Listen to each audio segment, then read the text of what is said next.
Lo que acaban de ver es algo llamado optogenética, que es en esencia modificar genéticamente las neuronas del cerebro de un roedor para hacerlas fotosensibles. Esa tecnología la hicieron estimulando el núcleo central de la amígdala de ese roedor. Y justo cuando, si quieren, volvemos a verlo un poco más atrás, justo cuando el aro de luz se activa, el ratón comienza a comportarse de una manera completamente agresiva frente a esa, digamos, presa ficticia, cuando antes le era indiferente su presencia. Yo creo que este video es muy diciente de lo que es capaz de hacer la neurociencia contemporánea, la neurociencia humana. Vamos a conversar en estos... ¿Cuánto tenemos de tiempo? ¿Hasta cuándo vamos? Listo, hasta las 4. Vamos a hablar por ahí 1 horita y 20 minuticos sobre neuroderecho, debates vigentes en la interacción entre neurociencia y derecho. Como decía mi nombre es Borbón, también integró varias asociaciones y sociedades internacionales como la International Legal Society, que es quizás la más importante asociación de científicos, de abogados, de neuroeticistas alrededor del mundo, donde estudiamos estos temas que son importantes. ¿Qué es el neuroderecho? El neuroderecho es una nueva disciplina que nace en 1991 más o menos, y es básicamente lo que suena, el análisis del derecho de justicia con la perspectiva de la neurociencia, que implica pues claramente tener en cuenta los factores neurobiológicos y ambientales del comportamiento humano. El neuroderecho nació con antecedentes en la medicina, en la neurología, en la medicina legal, en la psicología, en la criminología, con el antecedente importante de la aplicación de la neurociencia en humanos, que más o menos para 1925-26 por primera vez utilizó un electroencefalograma en humanos. Y a partir de ahí, pues nuevas tecnologías nos permiten comprender un poco más a profundidad no solo la fisiología del cuerpo mental, sino los correlatos de lo que sucede en la cabeza de una persona con el comportamiento humano. En 1990 y 91, un abogado llamado Sherrod Taylor escribió un artículo que se puede traducir así como neuroabogados y neurojuristas, ¿no? Que básicamente lo que proponen es que el neuroabogado o neurolawyer es aquel que usa evidencia neurocientífica en las cortes. Para Taylor, esto es especialmente aplicable en casos de lesiones traumáticas cerebrales en materia civil, para, por ejemplo, lograr cuantificar los daños que alguien sufre cuando pues, sufre una lesión y la persona pues, es responsable civilmente. En el 91 Taylor se inventa una revista a la que llama The Neurolawyer. Digamos, a partir de ahí, ese nuevo concepto de neurolaw o neuroderecho pues se ha vuelto especialmente fuerte y ha tenido una gran recepción internacional, tanto así que las 10 mejores facultades y universidades del mundo, incluyendo Harvard, Cambridge, Stanford, todas tienen grupos de investigación, tienen clases y tienen posgrados incluso, donde se analiza esa importancia entre derecho y neurociencias. Entonces no es una cosa, digamos, ajena al desarrollo actual del derecho y de las ciencias. Herbert Meyer, que es un investigador de Países Bajos, tiene una muy buena clasificación que es muy diciente de para qué sirve el neuroderecho o en qué se aplica concretamente. Y creemos que es en la revisión, la evaluación y la intervención. Que la revisión es en esencia pensar cómo la neurociencia nos debe llevar a replantear, a revisar, a modificar, a agregar o a suprimir apartados o leyes. Cómo la neurociencia nos permite revisar y cambiar el derecho. La evaluación es porque el derecho, no es el derecho penal, el civil, al disciplinario, le interesa los estados mentales de las personas que están involucradas en un proceso judicial, ¿no? Y la intervención ya no es solo que revisamos la ley la modificamos o la mantenemos como está, ya no es solo que evaluamos, sino es que intervenimos. Entonces pueden pensar, por ejemplo, lo que sería en un proceso penal, si se da cuenta de que el procesado, no sé, tiene algún problema o una disfunción importante en la estructura de función del cerebro, ¿qué debería hacer el Estado? ¿El Estado debería intervenir en ese cerebro estadísticamente desviado o no debería hacerlo? Son preguntas interesantes para plantear. La revisión, para, digamos, ir más concretamente a aspectos interesantes y prácticos de la revisión como área de neuroderecho, está en primer lugar los neuroderechos, que como le comentaba aquí a nuestro colega, los neuroderechos es una nueva propuesta para regular el avance de la neurociencia. Entonces, en 2017 más o menos, un grupo de filósofos, de neurobiólogos y de científicos se reunieron en la Universidad de Columbia y plantearon la necesidad de crear una nueva categoría de derechos fundamentales, llamadas neuroderechos, que veremos más adelante. También una buena pregunta para la revisión es el problema filosófico del libre albedrío, porque como veremos en adelante, las neurociencias han planteado experimentos muy interesantes que parecen, si no desvirtuar, por lo menos poner el problema al concepto tradicional del libre albedrío, ¿no? Entonces, si se fijan, la mayor parte de la filosofía occidental está basada en que nos veamos unos a otros como seres conscientes y responsables de las acciones. Sobre eso se basa la moralidad, las políticas públicas, las relaciones interpersonales, el derecho penal y gran parte del derecho civil también. Por ejemplo, el libre albedrío, por lo menos la libertad y la posibilidad de expresar voluntad, es lo que nos da la posibilidad de cerrar contratos. La autonomía de la voluntad privada es un concepto fundamental en los derechos jurídicos. Entonces, si un concepto como el de libre albedrío peligra, como veremos más adelante, ¿qué debería ser el derecho? ¿Qué más? Por ejemplo, neuroimágenes, y eso es muy interesante.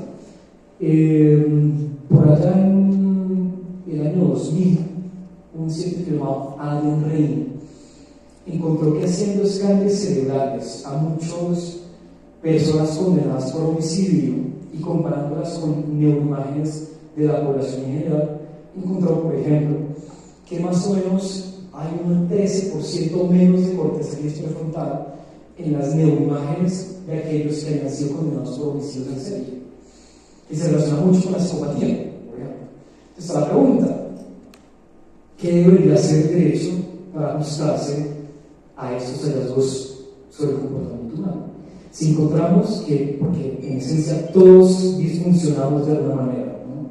Solo que compensamos las disfunciones con una manera específica, pues habría que preguntarse, por ejemplo, ¿qué debería ser el derecho cuando una persona que es parte de un proceso judicial pues tiene un cerebro desviado, un cerebro distinto, estadísticamente distinto, ¿no? Y también reflexionar, por ejemplo, con el uso de la prisión, que es una consecuencia muy común en todos los países occidentales. Hoy, más o menos 11 millones de personas alrededor del mundo están privadas de la libertad en cárceles penitenciarias. Pero se ha demostrado que hay un experimento muy interesante, un estudio muy interesante por allá en Holanda, donde solo 3 meses de prisión, o sea, le hicieron unos test neuropsicológicos a una persona antes de ser condenada y después de entrar en contacto con el sistema penitenciario. Y encontraron que solo 3 meses de prisión es suficiente para generar daños neuropsicológicos en la persona, para empeorar su control de impulsos, para empeorar su atención. Encontraron, eso sí, algo muy interesante, y es que a pesar de que el control de impulsos y atención bajó, se redujo, la estrategia de la persona subió. Quizás eso explica un poco cómo el entorno penitenciario tiene que ser más estratégico, pero te hace más impulsivo y te hace perder funciones de atención. Entonces, si seriamente se afecta el bienestar neuropsicológico de una persona al entrar en contacto con el sistema penitenciario, eso cómo debería plantear una reflexión para la ley. ¿Qué consecuencia debería brindar ese hallazgo? Y es un estudio en Europa. Imagínense las cárceles de nuestros países del sur global, donde en Colombia, por ejemplo, tenemos un estado de cosas en constitución en las prisiones, donde hay un hacinamiento terrible. Yo tuve un caso donde una persona estaba privada de su libertad de manera irregular e ilegal en una estación de policía. Formalmente, allí cabían 30 personas. Esa es la capacidad oficial de hacerlo, que incluso podría ser mucho menor. Y había 187 personas allá. O sea, un espacio de 30 personas, que no puede ser más grande que un pedazo de eso. Había 187 personas para la libertad.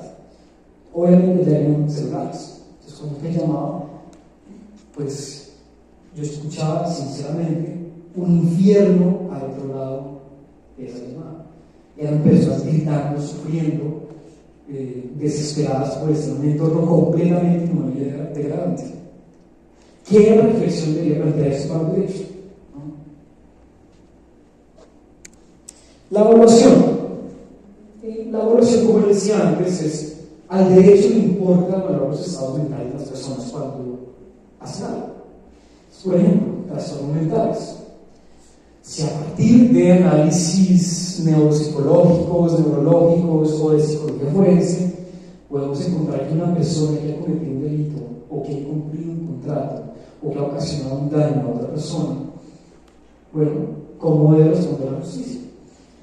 En España, por ejemplo, la psicopatía y los trastornos de personalidad, que la psicopatía en esencia te hace una persona más impulsiva, menos empático, con menor apreciación de las conductas que haces. Tú entiendes la ilicitud de tu conducta, pero emocionalmente te es indiferente, no lo comprendes emocionalmente. En general, una persona que es empática puede entender que lesionar a alguien, matar a alguien, violar a alguien, pues entiende una carga emocional implicada en el daño que está causando. Para una persona con alto nivel de psicopatía no. ¿Cómo debe resolver la justicia? En España, por ejemplo, la psicopatía, los altos puntajes de psicopatía, cuando también tienen que ver, por ejemplo, con problemas de consumo de sustancias u otro tipo de trastornos mentales, pues configuran algo de modo causal incompleta de eximiente de responsabilidad. Entonces se aplica una pena, incluso se puede esa pena conjuntamente aplicar con una medida de seguridad, por ejemplo, internamiento psiquiátrico después de la pena, acompañamiento psicológico obligatorio, someter a terapia después de haber cumplido la pena. En México, por ejemplo, la mayoría de códigos penales tienen algo llamado la imputabilidad aminorada. Que la imputabilidad aminorada es en esencia, reconocer lo siguiente. En derecho penal, la culpabilidad básicamente, si tú, o la imputabilidad, si tú eras capaz de comprender la ilicitud de tu comportamiento y de determinarte conforme a esa comprensión. Hay trastornos mentales que, digamos, te separan de la comprensión de la realidad, o hay otros trastornos que no te permiten autodeterminarte conforme a esa comprensión. Pero por ejemplo, la psicopatía, que de hecho es tan importante porque en cárceles de Estados Unidos la prevalencia de psicopatía en las cárceles es de hasta el 47%. O sea, casi la mitad de la población que habita en Estados Unidos tiene altos niveles de psicopatía. En Estados Unidos se estima que hay 10 veces más personas con trastornos mentales en cárceles que en institutos de salud mental, por ejemplo. Pero en México, ellos tienen como imputabilidad anulada reconocer que hay trastornos mentales que, si bien no eliminan la responsabilidad, sí la aminoran, la disminuyen. Entonces, se aplica, por ejemplo, una pena menor más un tratamiento psicológico, por ejemplo. Otras interesantes aplicaciones es la detección de mentiras. Es muy interesante. Antes el polígrafo, pues que es una herramienta más o menos rudimentaria, que le dice a la persona arterial, cardíaco, la sudoración, pues intenta analizar si nosotros mentimos, ¿no? Y se cree que con neurotecnologías es mucho más fácil saber si una persona miente al ver sus áreas cerebrales activas. Por ejemplo, si ponemos a alguien en una resonancia magnética, podremos ver cuándo se activa el área asociada con la mentira, con la verdad. Otro tema muy interesante que incluso puede llamar una película de ciencia ficción es la neuropredicción, que es a partir de los biomarcadores de una persona. Entonces, si por ejemplo tienes la amígdala con menos funcionamiento en situaciones de empatía, o tienes una corteza prefrontal menor estadísticamente a la población general, la neuropredicción es básicamente una valoración del riesgo de que tú cometas una conducta o violenta o delictiva. Entonces uno puede llegar a imaginarse cosas que quizás no vayan a pasar, pero puede pasar. Que, por ejemplo, hacia el futuro los estados hagan escáneres cerebrales rutinarios a los ciudadanos en general. Y aquel que tenga una imagen cerebral significativamente desviada se le encarcela por considerarse peligroso, por ejemplo. No sé. Son cosas que podrían pasar. Seguramente no pasan, pero uno tiene que anticiparse a ese tipo de debates. Finalmente, la intervención es en esencia que con neurotecnologías podemos intervenir de manera invasiva o no invasiva en el cerebro de una persona. Que ahí una de las tecnologías interesantes es la autogenética. Tenemos otras. Que uno puede pensar que la neurociencia requiere hacer cirugías en el cerebro de las personas, pero incluso no. La estimulación por ultrasonido, que no es invasiva, sino por fuera del cerebro y del cráneo de la persona, pues ya se ha mostrado como algo medianamente idóneo para manipular el comportamiento humano. Y ojo, no tenemos que abrir tu cabeza, sino simplemente estimularte con un ultrasonido. También se ha visto, por ejemplo, con la estimulación magnética transcranial, que tampoco es invasivo, sino por fuera de tu cerebro, y logras modular, sino manipular el comportamiento humano. Pero hay una cuestión más interesante, y es el llamado moral enhancement, o mejora moral en español. Que el moral enhancement es la idea de, listo, digamos que alguien es sujeto a un proceso judicial, y encontramos que esta persona tiene un cerebro desviado, ¿no? Entonces la pregunta, ¿los estados deben intervenir en ese cerebro desviado? ¿Con o sin el consentimiento? ¿Con o sin una orden judicial? Son preguntas importantes. Esas son las tres áreas del neuroderecho. Ahora veamos la aplicación práctica de esto. ¿Hasta dónde ha llegado esto? Nita Farahany, que es una gran investigadora en Estados Unidos, estudió más o menos 1.600 sentencias que han sido dictadas en Estados Unidos y encontró que al menos el 5% de los juicios por homicidio y hasta el 25% de los juicios por pena de muerte de Estados Unidos ya incorporaban estudios de neurociencia para argumentar una responsabilidad menor. Entonces, claro, si mi cliente tiene algún tumor en el cerebro o tiene una actividad funcional menor en ciertas áreas relacionadas con el control de impulsos o la empatía, puede ser utilizado para defender una responsabilidad menor o un castigo menor en Estados Unidos. En Latinoamérica, infortunadamente, pues eso no ha sido así. Hasta donde yo he mirado, la sala de casación penal de la Corte Suprema de Justicia no tiene realmente ninguna jurisprudencia notable del uso de neurociencias en temas penales, por ejemplo. Pero los estudios al menos han arrojado que Latinoamérica cada vez publica un poco más de literatura científica en esta materia, sobre todo estudios más bien teóricos que aproximaciones empíricas. Pero vamos a un ejemplo muy interesante y a una discusión muy curiosa que puede llevar a la neurociencia. Imaginen todos ustedes que tienen enfrente de ustedes dos botones, un botón izquierdo y un botón derecho. Imaginen mentalmente que enfrente de ustedes hay dos botones. Por favor, cuando ustedes sientan conscientemente que han tomado una decisión, presionen o el botón derecho o el botón izquierdo. Piénsenlo y háganlo cuando quieran. Háganlo físicamente. Botón derecho o botón izquierdo. Imaginen. ¿Por qué les hice hacer ese breve experimento? Porque en 1983 un neurólogo estadounidense llamado Benjamin Libet hizo el siguiente experimento. Él quería saber cómo en la realidad sucede una decisión en la cabeza de alguien. Entonces él conectó a sus participantes con un electroencefalograma en el cráneo y con un electromiograma en el brazo para analizar la actividad eléctrica en el cerebro y en el brazo al momento de alguien ejecutar una decisión. Pero Libet encontró algo un poco extraño. Él le dijo a los participantes, tenían enfrente también un reloj, les dijo: recuerden en qué momento estaba la manecilla del reloj en qué momento fueron conscientes de haber tomado una decisión. Por ejemplo, mover la muñeca o presionar el botón derecho o izquierdo. Recuerden en qué momento fueron conscientes de que a mí me gusta el centro democrático, ¡pum!, botón derecho. O a mí me gusta el pacto histórico, entonces botón izquierdo. Libre de controlar un poco desconcertante.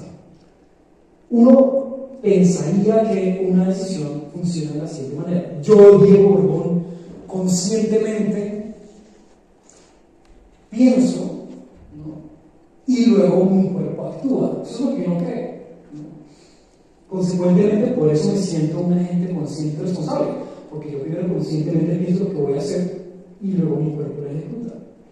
Pero el líder encontró algo muy extraño, y es que más o menos 350 milisegundos antes, no de la ejecución de la decisión, sino antes de la conciencia de que alguien estaba tomando una decisión, antes de la conciencia ya había una actividad eléctrica en el cerebro asociada con esa decisión. Uno podría pensar que la interpretación de esto es básicamente la siguiente: mi cerebro sabe que me voy a mover antes de que yo lo sepa. Antes de que hubiese un deseo consciente de hacer algo en mi cerebro, ya había una actividad eléctrica asociada con esa decisión. Y eso nos lleva a una gran pregunta, y es, bueno, ¿hasta qué punto uno es libre si todo lo que uno hace es producto de actividades eléctricas y la conciencia de una decisión no está presente? Pero bueno, uno diría, esto fue en el 83 y con el del programa, pues eso seguramente está mal. En el 99, Haggard y Daimler hicieron un experimento similar. Esta vez entendiendo que el encéfalo está lateralizado, porque en general lo que hace el hemisferio derecho se ejecuta con el cuerpo izquierdo. Y entonces lo que ellos encontraron fue exactamente lo mismo. Antes, no de la ejecución, antes de la conciencia de que alguien iba a hacer algo, ya había lo que ellos llamaron lateralized radiance potential, o potencial motor lateralizado. Ya había una actividad eléctrica en el cerebro de alguien antes de que conscientemente tomase una decisión. Pero bueno, eso fue en el 99. En el 2011, con electrodos intracraneales que pudieron analizar neuronas específicas, encontraron exactamente lo mismo. Más o menos un segundo antes de la conciencia, ya había, y de esa forma muchísimo más específica, un potencial motor asociado con esa decisión.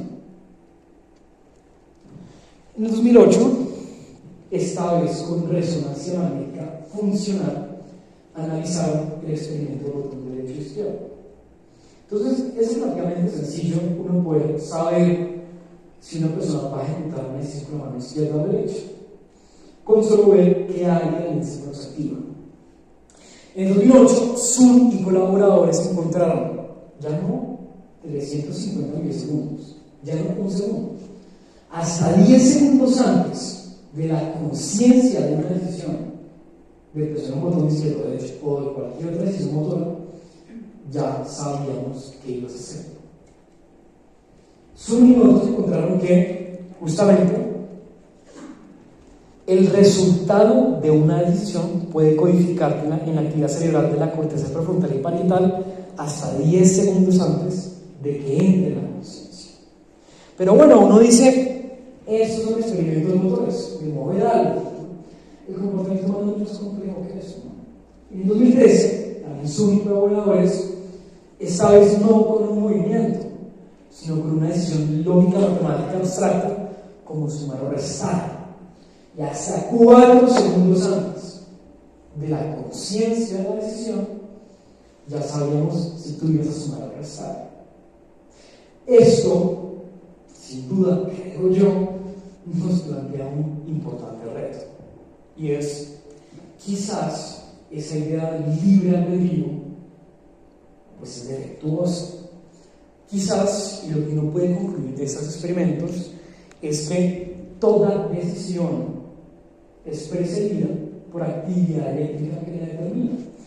Y de cierta forma eso es más o menos obvio. Es decir, si ustedes cogen la cabeza de alguien, encontrarán cabello, encontrarán piel, un cráneo, encontrarán una capa subaracnoidea y más o menos 1.4 kilogramos de neuronas, de células biliares, de líquido encefalorraquídeo y de sangre. Encontrarán un cerebro, un encéfalo, ¿no? Y si ustedes cogen esa masa gelatinosa y la abren y la esparcen, pues no van a encontrar un pequeño Diego Borbón ahí. O sea, no hay un pequeño mundo que desde ahí controla las neuronas y dice: axona número 30.000, muévete y ejecuta esta decisión. Van a encontrar más o menos 86.000 millones de neuronas y otro tanto de células biliares, astrocitos, oligocitos y microglia. Y no van a encontrar nada más. Van a encontrar más o menos 1.4 kilogramos de carne que piensa. Descartes, por ejemplo, decía que en la glándula pineal ahí es donde se encuentra el alma y que desde ahí el alma ejecuta las decisiones.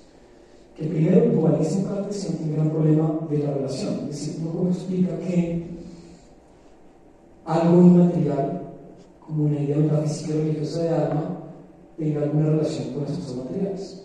¿Cómo algo inmaterial logra controlar materia? Células y neuronas. Que no, desde una perspectiva científica, dejando de lado lo religioso, no puede pensar pues que no hay un fantasma atrás de la máquina, solo materia. Cuando ustedes y cuando yo muera, no va a haber Diego Borbón, va a haber nada, va a haber materias componiéndose. Eso sin duda plantea un gran cuestionamiento, y es: uno a veces habla de maneras dualistas. Yo digo, no, pues es que mi corazón se muere por ello, pero mi cerebro es demasiado racional, no sé qué. Uno dice mi cuerpo, mi cerebro, mi corazón, tengo mis piernas cansadas, como si no fuésemos eso, como si yo no fuese el cuerpo, como si yo fuese algo, un Diego Borbón metafísico, y allá hay un cuerpo el que yo controlo. Si por ejemplo ustedes les dan un cachazo en su médula espinal, ustedes entran en estado vegetativo, en estado de coma, y ya no hay Diego Borbón, es un cuerpo inconsciente. O si por ejemplo yo sufro una lesión en mi corteza frontal, como la que sufrió hace mucho tiempo Phineas Gage, al que le atravesó una vara metálica por su corteza frontal, ya no van a ser ustedes, van a ser ustedes los más impulsivos.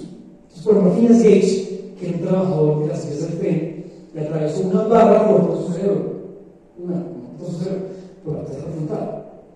Y él, que era una persona responsable, un buen padre de familia, un tipo trabajador, se volvió impulsivo, se volvió agresivo, ya no trabajaba, se volvió alcohólico, se volvió perezoso. Porque es que ustedes y yo somos nuestro cerebro. Cualquier modificación de nuestro encéfalo necesariamente causa una modificación en nuestra continuidad y en nuestra personalidad. Voy a ver si puedo mostrarles un experimento muy interesante o un estudio de caso interesantísimo. Por supuesto. Me queda una duda con el tema de los experimentos que desde el 83 hasta el 2013, 2011. Sí, más o menos. Esos se hicieron con personas que tienen intactos sus sentidos, ¿sí? Exacto. Pues será muy cómico, pero eso a mí me daría a entender que una persona sorda que se le da una instrucción, entonces tiene mucho más conciencia antes que racionalidad, o que incluso esto. No necesariamente, porque hay un experimento muy interesante al respecto, y es que usualmente el hemisferio izquierdo es el que se encarga sobre todo de la producción del lenguaje, que aquí queda Berkeley y de Broca. Eso es algo muy interesante, porque un tipo llamado Michael Gazzaniga hizo unos experimentos muy interesantes con personas con el síndrome de split brain. Que el síndrome de split brain es básicamente que el cuerpo calloso, que es lo que está en la mitad de los dos hemisferios y que los conecta, está lacerado, inexistente, lesionado. Entonces hay dos hemisferios que no se conectan entre ellos. Y Gazzaniga hizo cosas muy interesantes. Por ejemplo, si uno tapa el ojo derecho, eso significa que tu hemisferio izquierdo queda sin conexión visual, porque el nervio óptico está lateralizado. Entonces, si tú tapas el ojo derecho, tu hemisferio izquierdo queda sin conexión. Entonces, él hizo un experimento muy interesante.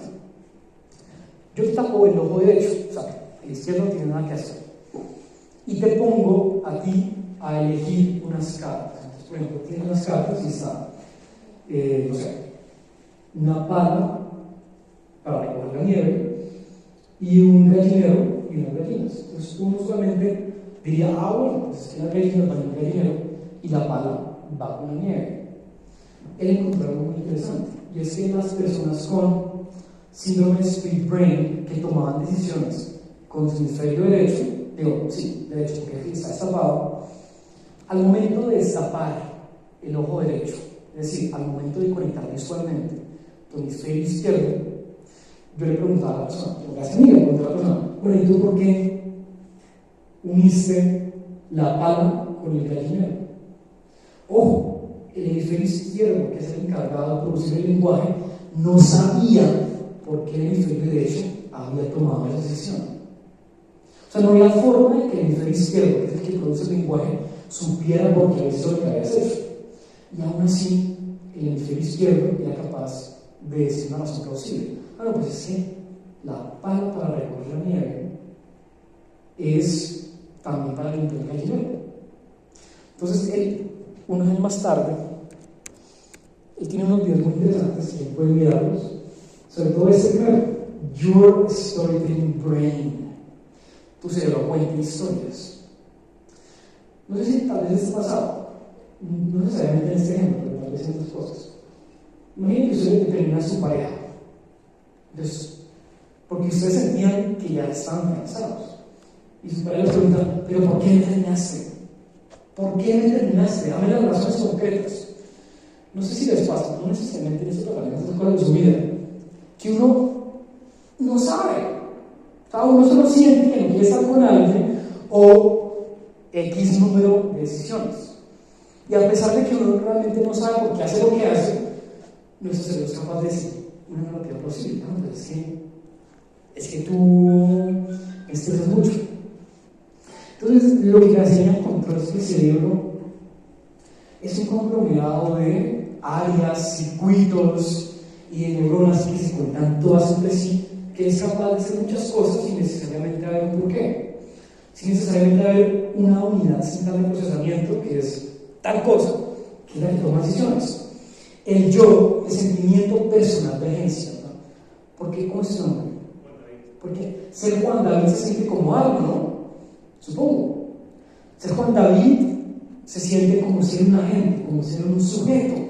Y tú tienes pensamientos, tú tienes emociones, tú tienes un narrador interno. No sé si a les pasa que el pensamiento es más o menos como una esquizofrenia, pero normalizada. ¿No les pasa, no? Como que, o sea, yo ando por ahí sentado en silencio y ya aparecen palabras en mi mente. O hay personas cuya conciencia es más bien visual. Entonces, uno está sentado en un teléfono y les pasa por ahí en la cabeza imágenes raras. ¿De dónde vino eso? ¿De dónde vienen las miles de palabras que un narrador, que es como una mini esquizofrenia propia, te va diciendo? El cerebro es un órgano como cualquier otro órgano. Es un órgano que funciona con estímulos físicos, químicos y eléctricos automáticos y disponibles. Y de cierta forma, los experimentos de Libet no deberían ser una sorpresa impresionante. ¿Por qué? Lo que nos dicen los experimentos tipo Libet es lo que es más o menos obvio en ciencia. Y es que el cerebro es un conglomerado de neuronas, de células gliales y de actividad física, química y eléctrica automática. Es como cualquier otro órgano. Es como el corazón, es como el hígado o el páncreas, que actúan con estímulos físicos, químicos y eléctricos. Por ejemplo, si ustedes se pinchan una parte de su mano, se siente algo, ¿cierto? ¿Y qué pasó ahí? ¿Acaso mi yo interno dijo, ay, sí me duele? No. Lo que pasó fue que una célula receptora recibe estímulo externo, generó un potencial de acción de sodio y potasio que se transmitió por medio de un axón que llegó hasta mi cerebro, se procesó por medio de sinapsis y todo el área relacionado con el dolor. Entonces, hoy sabemos que no hay un fantasma atrás de la máquina, que no hay un Juan David metafísico que controla el cuerpo material, sino que simplemente el cerebro, como cualquier otro órgano, pues es un órgano automático, físico, químico y eléctrico. Y eso plantea buenas preguntas en muchas áreas del derecho. Por ejemplo, el derecho penal. Una máxima de las ciencias y de la física clásica, por ejemplo, es que un experimento repetido bajo las mismas condiciones arroja el mismo resultado, ¿cierto? Entonces, si yo cojo mi billetera y la tiro, yo puedo repetir este experimento 1.000 millones de veces. Si la tiro a la misma altura, mi billetera va a caer a 9.79 metros sobre segundo cuadrado, depende de la altura, que es más o menos la gravedad de Bogotá. Pero mi billetera no va a salir volando, ni va a hacer un puesto y te pega, ni va a decir, yo soy una billetera prosocial y voy a respetar las normas legales porque soy una buena billetera. No, mi billetera cae según las fuerzas que interactúan sobre ella. La segunda ley de Newton, la física clásica, que sigue vigente, es básicamente que las cosas se mueven conforme a las fuerzas que interactúan sobre ellas. Imaginen el siguiente experimento mental. Imaginen al peor delincuente de Colombia. ¿Quién es? Ustedes lo saben en su cabeza. Ahora, imaginemos que podemos hacer el siguiente experimento mental. Imaginen que la vida de el peor delincuente de Colombia o del mundo vuelve a comenzar desde la concepción. Entonces, los padres hacen el acto reproductivo. Tenemos la misma información genética. Si la vida de una persona se repite bajo las mismas condiciones, tendremos siempre un resultado. Entonces, imaginen que la vida de este delincuente, el peor delincuente del país, es como una película, como el Titanic, y le ponen play. Al primer momento, los padres tienen el acto reproductivo. Entonces, tenemos el mismo óvulo en el espermatozoide, o sea, la misma información genética. Si en el embarazo la madre come lo mismo, hace el mismo deporte, fuma, no fuma, toma, no toma, tendremos el mismo desarrollo embrionario. Si una vez el niño sale de la barriga y toma su primer respiro, y el niño va al mismo colegio, conoce a la misma gente, come lo mismo, hace el mismo deporte, entra al gimnasio moderno o al IED no sé qué. Si luego estudia medicina, derecho, psicología, biología, lo que quiera, si toda su vida pasa bajo las mismas condiciones, ¿qué va a tener? El mismo resultado. El cerebro es un órgano determinista. ¿Por qué? Determinismo es una palabra que a nadie le gusta, pero que es cierto. A nivel físico, nuestro universo solo tiene dos propiedades: el determinismo y el indeterminismo. ¿Qué determinismo? Básicamente que todo lo que está pasando, lo que va a pasar y lo que ya pasó, estaba determinado y no podía ser de manera distinta. Y eso es cierto a nivel clásico. Todo lo que ustedes pueden ver y tocar, que son los objetos macroscópicos, incluidas las sillas, las mesas, los micrófonos, pero también los gatos, también los perros, también las personas, son objetos macroscópicos compuestos de materia, y la materia está sujeta a la ley de la física clásica, y la física clásica es determinista. Entonces, si hipotéticamente iniciamos nuestro universo desde el punto cero del tiempo y el espacio, del Big Bang, y le ponemos play, científicamente es posible pensar que esto que está pasando hoy, en este momento, tenía que pasar. Si volvemos al punto cero del espacio-tiempo y le ponemos play a la película de la historia de la existencia humana, si todo pasa bajo las mismas condiciones, va a pasar el mismo resultado. O sea, esta conversación científicamente tiene que pasar. Yo, científicamente, bajo las leyes de la física clásica, tenía que estar aquí. Y ninguno de ustedes podía actuar de manera distinta. Claro, no pueden en perspectiva pensar y decir, no, pues si yo no voy a estar aquí, voy a estar en casa durmiendo. ¿No? O en lugar de haber estudiado biología, voy a haber estudiado primero Derecho y luego Psicología. Entonces, uno en perspectiva puede pensar hipotéticamente todas las cosas que uno podría haber hecho de manera distinta, ¿no? Pero, ¿por qué no actuaste de manera distinta? No podías. Necesariamente todo lo que hemos hecho en el pasado, lo que estamos haciendo en el presente y lo que vamos en el futuro está determinado por leyes de la física clásica. Y eso es una realidad. Uno puede decir, no, pues no puede ser cierto. Pues es que yo podría en este momento pararme e irme. Claro, pero incluso ese hipotético está determinado. Lo que yo voy a decir en un momento también está determinado. Ahora bien, hay una excepción al determinismo, y es la física cuántica.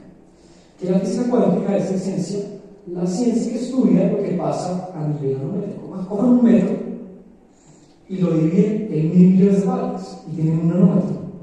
A escala nanométrica, todas las partículas atómicas y subatómicas, protones, neutrones, electrones, quarks, neutrinos y las partículas del modelo estándar actúan de manera determinista y por eso se da superposición, no sé qué cosas. Pero tenemos solo dos posibilidades, o el universo determinista o es determinista, y ambas posibilidades nos ponen un gran problema.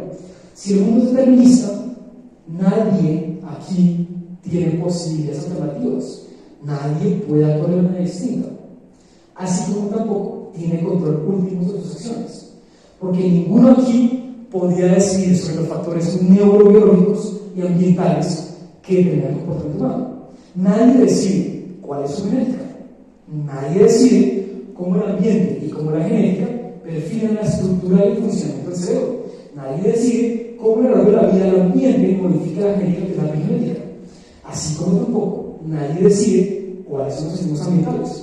Yo no decido cuántos fotones atraviesan mis ojos. Nadie decide lo que va a hacer otra persona. De cierta forma, nadie controla ninguno de los factores que determinan el comportamiento humano, que son o neurobiológicos o son ambientales. No hay ningún otro factor que escape esa doble categoría, neurobiológicos o ambientales. Entonces les pregunto, ya sabemos que si el determinismo es cierto, o sea, si todo está determinado, ni tenemos posibilidades alternativas, ni control último. Pero bueno, uno puede decir, no, pues es que la física cuántica nos salva la libertad, el albedrío. Porque en física cuántica las cosas son indeterministas, azarosas. Yo puedo estar aquí, pero en la física cuántica podría haber estado más bien en una secretaría de gobierno haciendo una cosa distinta. Pero incluso si la física cuántica fuese la propiedad del universo, el determinismo azar completo, incluso sí, yo tendría posibilidades alternativas, claro que sí. Yo podría estar aquí o en otra parte, pero no tengo control último, porque yo no controlo los miles de millones de billones de procesos cuánticos que cada uno de mis átomos biológicos hicieron o ambientales influyeron en mí. Solo tenemos dos posibilidades, o el universo es determinista o es determinista, y ambas posibilidades excluyen el libre albedrío. Si todo es determinista, nadie puede hacer de manera distinta. Si es determinista, nadie decide el azar que aplica sobre su cuerpo. Entonces les pregunto, ¿qué implicaciones tiene esto en derecho penal? ¿Podemos reprochar comportamientos humanos? ¿Podemos hacer juicios de valor moral y de responsabilidad moral y de merecimiento moral básico? Es decir, usted que robó, que asesinó, que se apropió del erario público, es malvado. Y le damos un reproche penal porque usted, pudiendo actuar conforme al derecho, decidió conscientemente actuar en contra del derecho. realmente un reproche moral es posible bajo las leyes de la física clásica o la física cuántica y las propiedades deterministas del cerebro humano, que el cerebro humano es un órgano macroscópico, complicado, o en contratos. La base filosófica para que nos podamos celebrar contratos y hacer negocios jurídicos es la autonomía de la voluntad privada, y de ahí se deriva la responsabilidad civil. Yo puedo celebrar contratos contigo porque yo soy libre. Bueno, y si no soy libre, ¿puedo celebrar contratos? Son preguntas interesantes que se pueden plantear. Pero vamos entonces, digamos, una vez discutido el problema del libre albedrío, vamos a aplicaciones científicas problemáticas. La primera de ellas es la que hemos hablado, la estimulación cerebral profunda. Esa ha sido estudiada, por ejemplo, para reducir el apetito sexual de personas, de agresores sexuales, por ejemplo. Pero asimismo, por ejemplo, incluso esa estimulación profunda, que es interesante alternativa para enfermedades como el Parkinson, tiene efectos secundarios muy fuertes. Tengo un colega que me contaba que su padre tenía Parkinson y se sometió a una terapia de estimulación profunda y dejó de tener esos problemas motores involuntarios. Entonces ya no se estaba moviendo prácticamente. Pero me contaba que pasaban cosas muy extrañas. Es que estaban sentados comiendo y de la nada se paraba y seguía corriendo. O de la nada decía groserías. Y así no actúa su papá. ¿Qué pasó? Pues pasa que estimulando el cerebro de las personas siempre va a haber un cambio.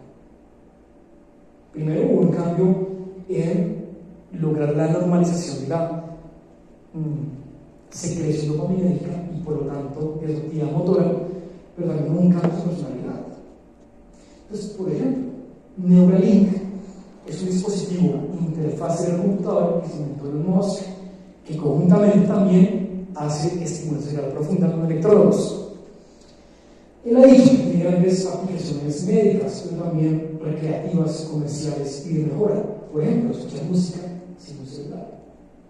Alguien puede preguntar hasta qué punto es deseable que la gente se someta a ese tipo de cosas cuando pueden sufrir efectos secundarios sobre su personalidad, sobre su continuidad psicológica. Otro tipo de ejemplo es la autogenética, que ya la vimos, que es modificar genéticamente las células, las neuronas, con virus, y lograr cambios en el comportamiento humano. Por ejemplo, las interfaces de las computadoras, hay un estudio muy interesante en el que conectan a 3 chimpancés con interfaces de computadoras y logran que los 3 chimpancés jueguen un juego y tomen decisiones conjuntas. Ahí se dibuja, por ejemplo, la división entre individualidad y colectividad, hasta donde llega la decisión del individuo, hasta qué punto fuera los demás.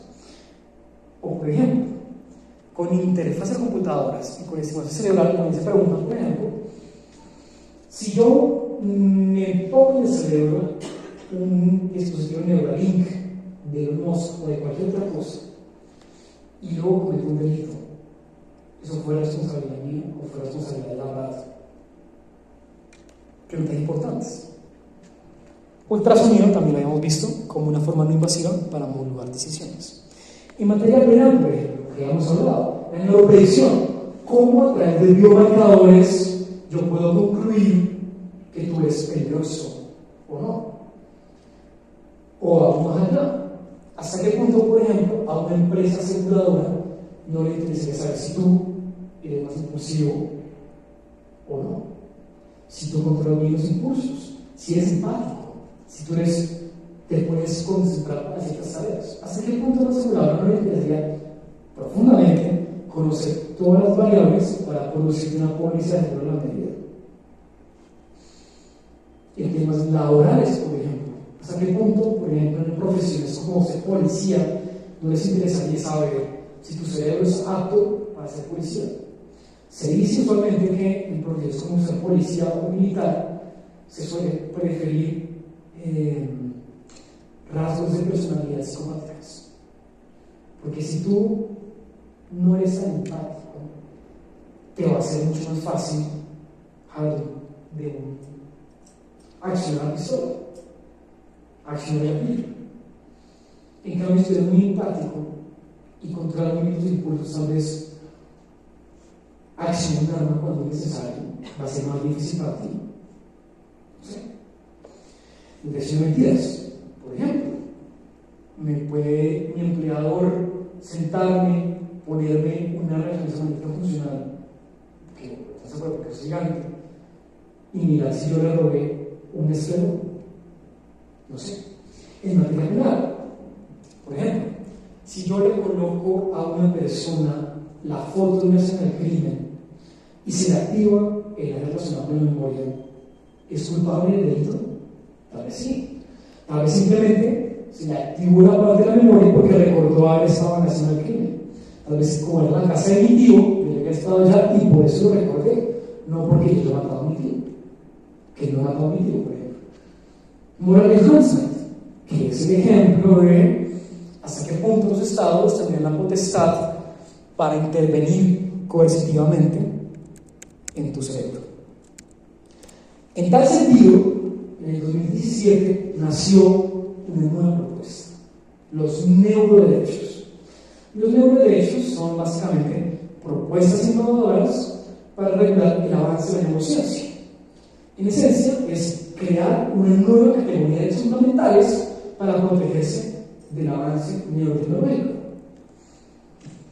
Al respecto, en 2017, Marcelo Yenca y Roberto Adorno, que son dos grandes neuroeticistas y Adorno es jurista, plantearon crear 4 nuevos derechos fundamentales. O sea, modificar las constituciones y las declaraciones internacionales para crear 4 nuevos derechos: libertad cognitiva, privacidad mental, integridad mental y continuidad psicológica. El derecho a la libertad cognitiva es básicamente 2 cosas: faceta negativa, que tú puedas decir, no quiero que esa tecnología me sea incorporada a mi cerebro. Es básicamente proteger un individuo informado, la libertad. Y el aspecto positivo de la libertad cognitiva es que yo pueda tanto rehusarme a una aplicación tecnológica como decir, aplíquenla. Yo quiero Neuralink. Usted como Estado no debería prohibirme a mí utilizar cuantas tecnologías yo quiero en mi cerebro. Entonces, por ejemplo, privacidad mental, que es básicamente que a ustedes, de una manera relativamente fácil, podrían analizar de su cerebro para saber correlatos de sus estados mentales. En Chile, el 9 de agosto de 2023, la tercera Cámara de la Corte de Suprema de Justicia falló la primera decisión en Latinoamérica en contra de una empresa neurotecnológica llamada Emotiv. Emotiv creó un dispositivo llamado Insight, que es básicamente un electroencefalograma que está conectado de manera wireless con tu celular. Ese dispositivo llamado Insight básicamente podía analizar 24/7 tus estados mentales para saber, estás feliz, estás con atención, estás durmiendo, y a partir de eso, en conjunto con la actividad de tu celular, por ejemplo, podemos inferir muchísimos datos. Podemos saber, por ejemplo, en neuromarketing, se han hecho estudios en supermercados. Cuando yo veo una promoción con el color amarillo, me llama más que con el color rojo. No sé, eso se puede saber. Pero imaginen que un dispositivo lo está monitorizando 24/7. ¿Cuánta información se puede sacar de ahí? Se puede saber, estando en X lugar, qué estabas más o menos pensando. ¿Estabas triste? ¿Estabas feliz? ¿Te gustó la experiencia? No. ¿Cuáles de tus ondas cerebrales se activaron? Eso tiene muchísimas aplicaciones interesantísimas, pero también complejas en materia de integridad. En China, no sé si han visto que han puesto a cada niñito en los colegios una banda que básicamente monitoriza si él está concentrado o no. Y por ejemplo, si el estudiante no está concentrado, la banda se pone roja y el profesor sabe que él está concentrado. sé, por ejemplo. La privacidad mental es esencia no solo proteger los datos del cerebro, sino lo que uno puede inferir a partir de esos datos. Porque si yo veo X onda, yo puedo más o menos hacer un correlato de que esa onda significa que está feliz, o está triste, tal cosa. Por ejemplo, Spotify, la aplicación de música, está analizando cómo mover tu estado emocional para hacer una playlist. Entonces, si yo estoy triste, Spotify va a saber eso y me va a poner canciones melancólicas, por ejemplo. Derecho a la integridad mental. Justamente, Jenga y Dorner proponen que debe haber un nuevo derecho para protegernos de daños. Es claro que hacerte aplicaciones invasivas puede causarte daño, incluso puede matarte. El nivel de muerte por intervenciones cerebrales invasivas es relativamente alto. Pues relativamente alto en términos estadísticos, pero por lo menos sí en términos humanos. La cantidad de daño que se le puede causar a alguien con intervenir en el cerebro puede dejar a alguien paralítico. Continuidad psicológica, y es básicamente que te protejamos de que las neurotecnologías alteren tus estados mentales, especialmente tu personalidad. Porque la personalidad es lo que predice la continuidad de tus acciones. Por eso hay muchos test de personalidad, como el Big Five y otros muy distintos, donde sabemos cuáles son tus rasgos de personalidad. Y a partir de eso sabemos básicamente, podemos predecir cómo vas a actuar en determinada situación. La continuidad psicológica es el derecho a que las neurotecnologías no modifiquen nuestra continuidad psicológica, nuestra personalidad, nuestros pensamientos, nuestra forma de actuar.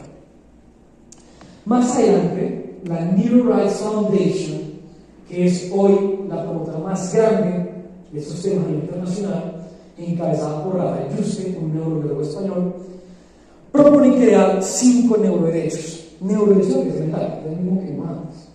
A la identidad personal, que es básicamente la continuidad psicológica. Al libre albedrío, que es básicamente la libertad cognitiva, es consciente informado. Y crea 2 nuevos neuroderechos, que es el derecho al acceso equitativo a tecnologías de mejora. La tesis es la siguiente: a medida que avance la neurociencia, solo las personas con más dinero van a poder acceder a ellas, sobre todo las aplicaciones sin fines médicos. Imaginen, por ejemplo, una tecnología que pueda mejorar mi memoria, mi razonamiento matemático, que pueda mejorar mi atención. Entonces, aquellos que sean mejorados, esos transhumanos mejorados, pues me van a desplazar a mí en áreas académicas, laborales, interpersonales. Claro, un empleado va a preferir a un trabajador que pueda memorizar todo, o que pueda acceder a internet en tiempo real. Yo te pregunto, dime los X número de rectores de tal universidad, y te los puedo decir, no porque me lo sepa, sino porque lo vi en internet, porque una vez que estoy repetido con internet. La tesis es, claramente, aquellos que pueden pagar tecnologías de mejora se van a mejorar y van a rezagar a los que no las pueden pagar, aumentando aún más las diferencias sociales, económicas, etc.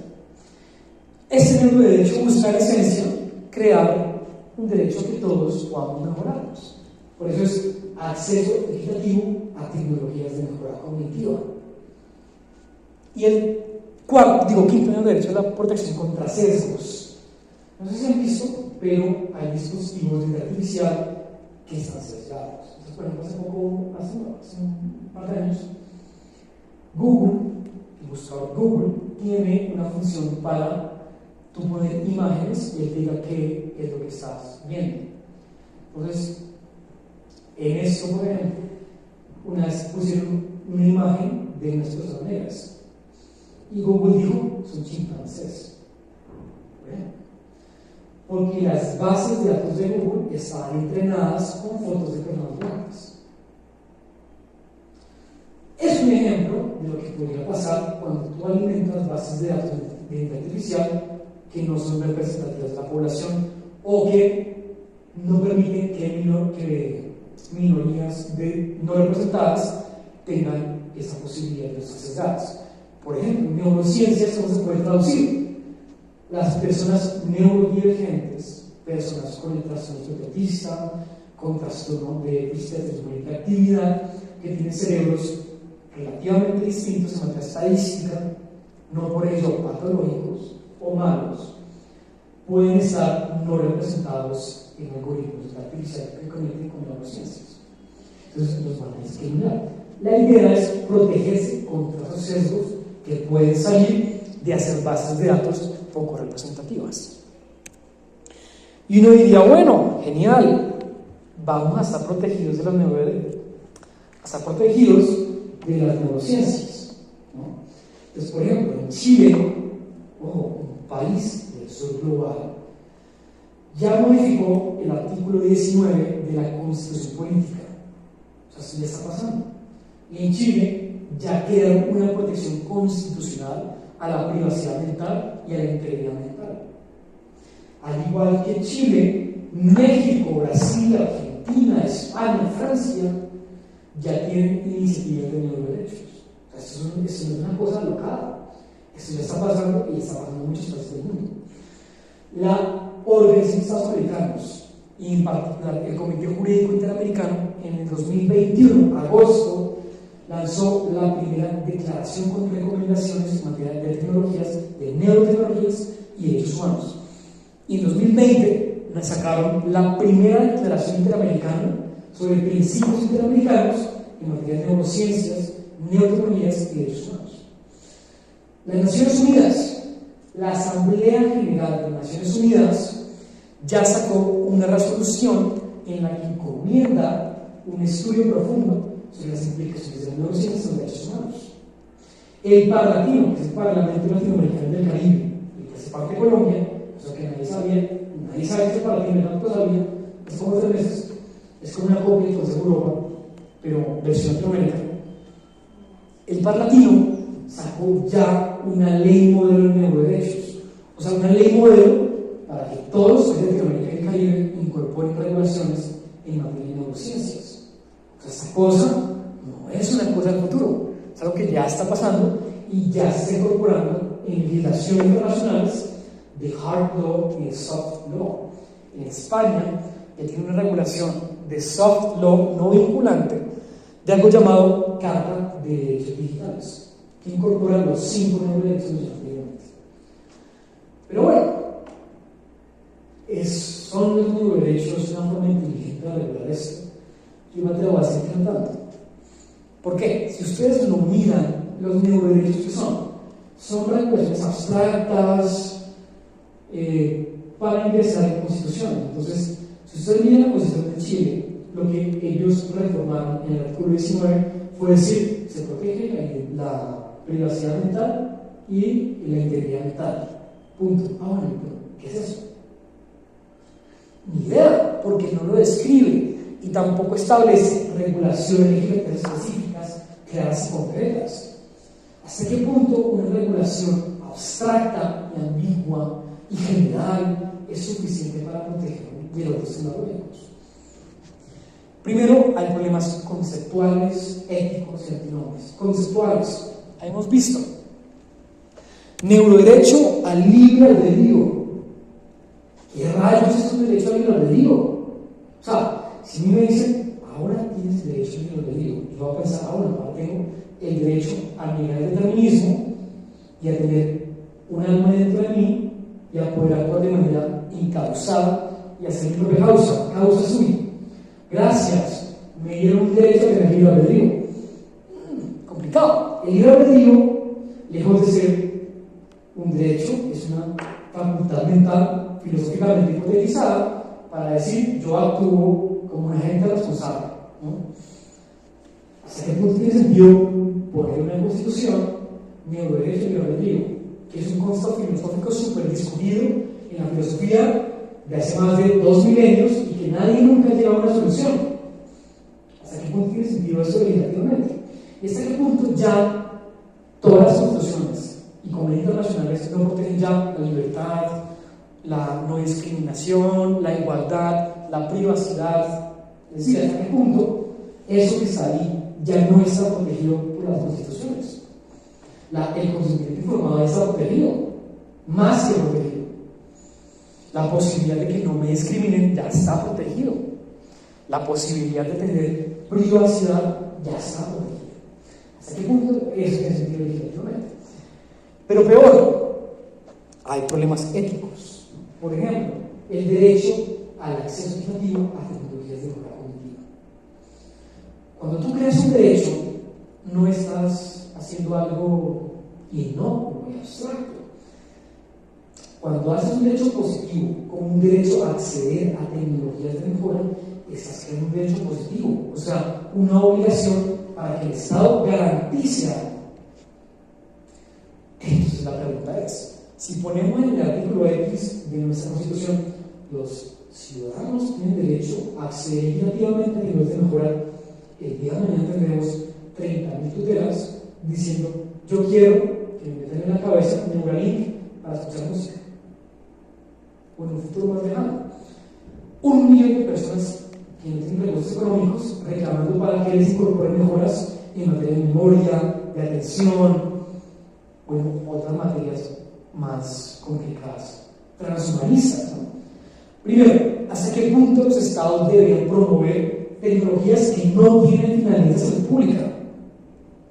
No sé. El derecho a la salud se entiende usualmente vinculado a finalidades terapéuticas, salvo en los casos de la corte donde dicen tal cosa digna humana y procedimientos éticos garantizados. O sea, pero ¿hasta qué punto tiene sentido que creemos un nuevo derecho a que la gente se mejore con tecnologías que no tienen finalidades terapéuticas ni de salud pública? Y que sí van a costar muchísimo. O sea, una nueva tecnología no bajará de $5.000. Entonces, tendremos mañana que garantizar 9 millones de tecnologías que como un iPhone. Cada mes sale un nuevo iPhone. Cuando sea más rentable crear nuevas tecnologías, más empresas van a querer volcarse a producir nuevas tecnologías. Entonces vamos a tener como estados y como contribuyentes fiscales tener que subsidiar un nuevo derecho a que la gente cada vez reclame un nuevo iPhone / nueva tecnología. Complicado en términos fiscales y también en términos éticos, porque esto perfectamente nos puede llevar a aplicaciones transhumanistas, o sea, a desconocer completamente la naturaleza humana y llevar a ser posthumanos, ¿no? Que miremos en 10 años, en 100 años atrás, y lo que Diego Borbón era hace 100 años, ahora hoy no es distintivamente biológico, es algo más, es un posthumano, ya no es humano. ¿Hasta qué punto eso se habla? No lo sé, como era Roma. Y antinomias, por ejemplo, el derecho a la libertad cognitiva, que es mi derecho al consentimiento informado, básicamente. ¿Hasta qué punto, si estamos creando un nuevo derecho al acceso a tecnología de mejora? O sea, cuando creamos un derecho a que todos nos mejoremos tecnológicamente, estamos creando nuevas normas sociales y culturales, de que somos una sociedad transhumanista. ¿Hasta qué punto eso no está afectando el derecho a la libertad cognitiva? ¿Por qué? Si todos se mejoran y el Estado promueve fiscalmente tecnologías de mejora política sin fines terapéuticos, ¿hasta qué punto eso no afecta mi consentimiento informado? O mi consentimiento o mi libertad en general. ¿Por qué? Porque si todos se mejoran, hasta el Estado está promoviendo eso. Yo, que era una persona que valoraba lo biológico, lo natural, si se quiere, pues realmente no tengo otra opción que mejorarme. Porque si no mejoro, quedo rezagado en todos los sitios de la vida. Entonces, ¿hasta qué punto ciertos derechos no pueden entrar en contradicción con otros derechos? O, por ejemplo, el aspecto positivo de la libertad cognitiva, que es respecto a yo mejorarme, o el acceso a la libertad, ¿no? ¿Hasta qué punto eso no afecta la continuidad psicológica? Si yo me puedo empezar cuantas tecnologías quiero en el cerebro, ¿hasta qué punto me están desprotegiendo mi continuidad psicológica, mi personalidad, lo que yo pensaba y era usualmente?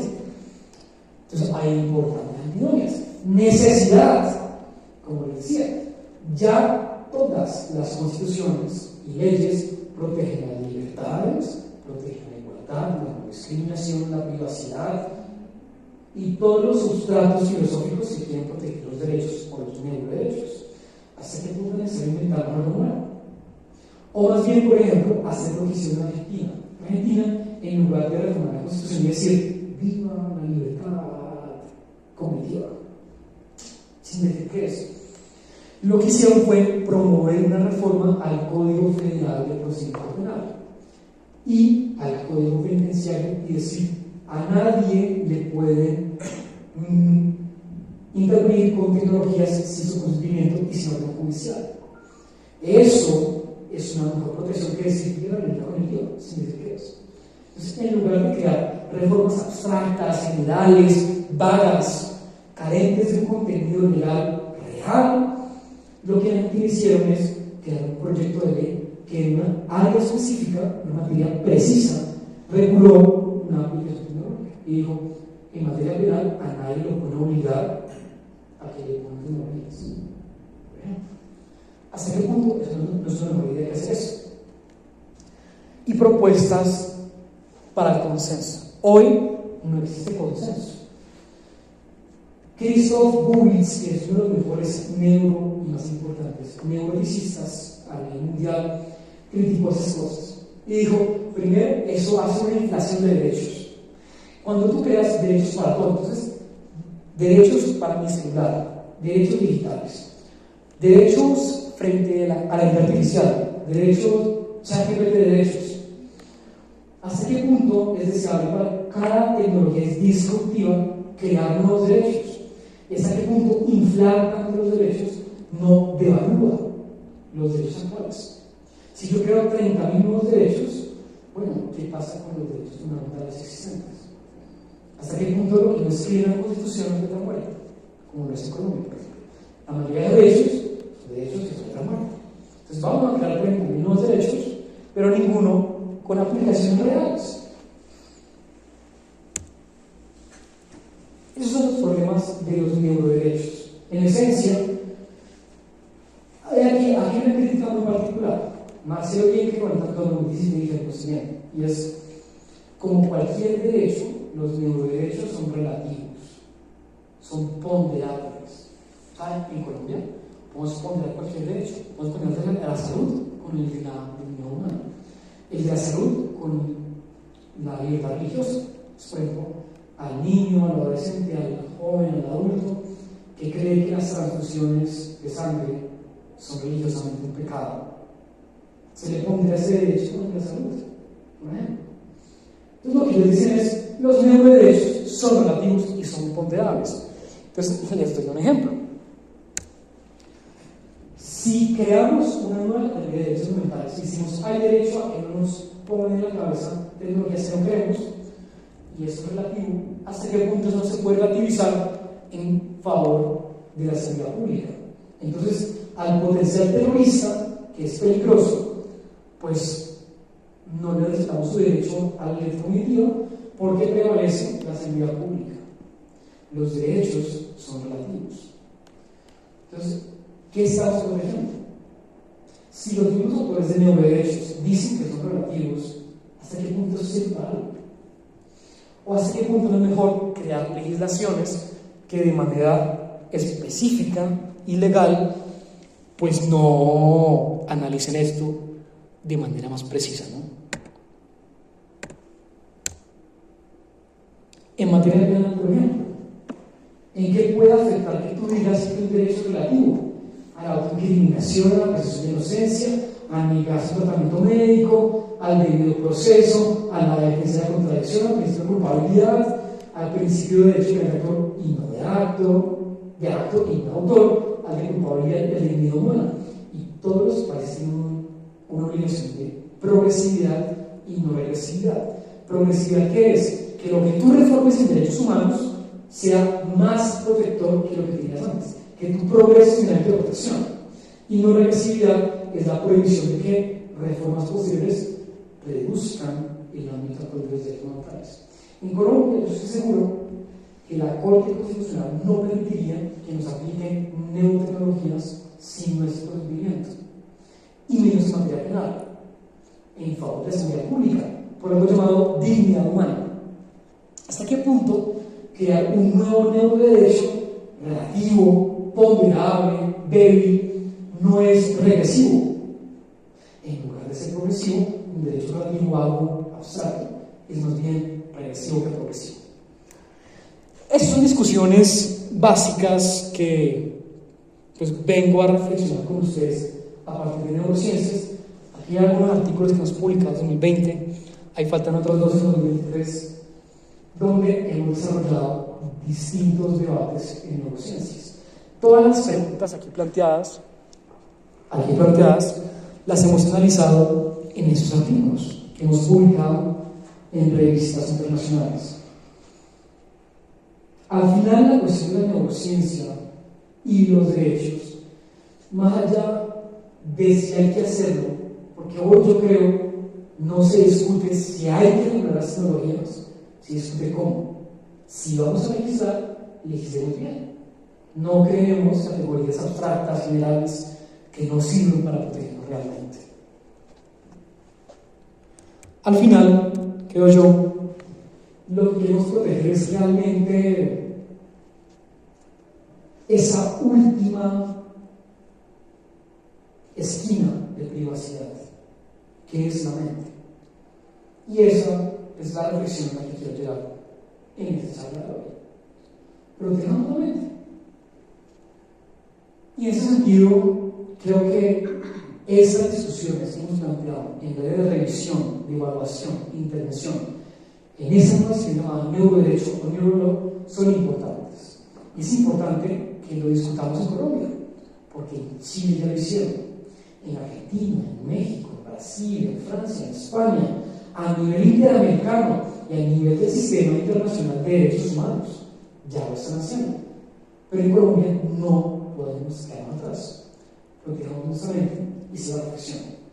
Los invitamos asimismo a que consulten nuestros programas de posgrado.